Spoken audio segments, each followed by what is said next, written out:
was happening. So I hung out with a buddy who we chopped it up. Homeboy is a big Kobe Bryant fan, but we was chopping up. But he admitted, said to me, we was talking about hoops. Said the closest thing to Michael Jordan was Shaquille O'Neal in terms of dominance and the impact and everything. And I had been said that. Yeah, because I get tired of hearing the Shaq hate. Now, I've had issue with certain things Shaq has said over the years. And the Kyrie thing, I definitely was turned off. I mean, I really was to the point I didn't want to watch him, Charles, and Kenny and Ernie again. Because even though I like Shaq more than I was like Kyrie. That whole thing with Kyrie was blown out, and I thought Shaq be doing too much trying to fit into the massa. But that's just my personal opinion with that. But anyway, in terms of what he did during his dominance and his run, he's the last man to three-peat. Let that sink in. Not Kobe, not LeBron, not Steph, not Durant, not Kawhi Leonard, not Tim Duncan. Let that sink in. So all this trying to act like downplaying Shaq's dominance, yeah, I put it there because he was coached by Phil Jackson.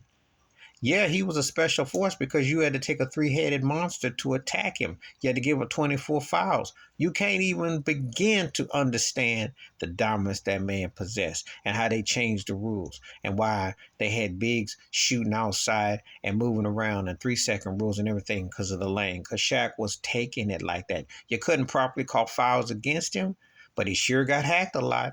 If we were actually going to go by the actual rules, with the fouling, that man would have averaged 25 free throws a night. And probably would have averaged, because even if he makes half and what the points he does, he probably would have averaged 35 easily, maybe 40.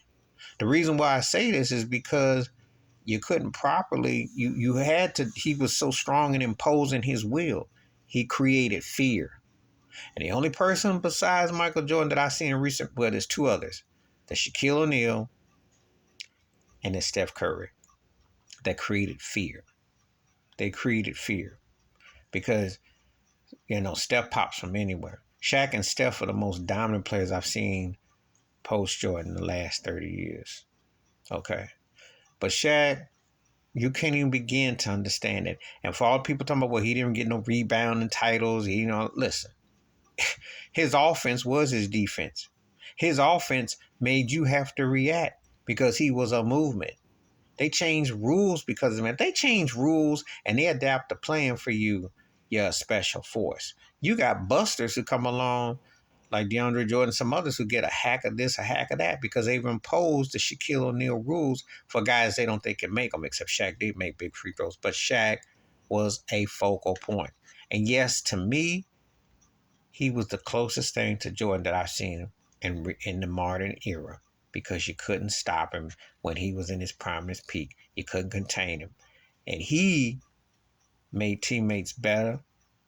Everybody stepped their game up. He was a big-time winner and during his prime and his peak. Please hit like, subscribe, with thoughts, comments, and I do respond. Thank you. Wash your hands. Keep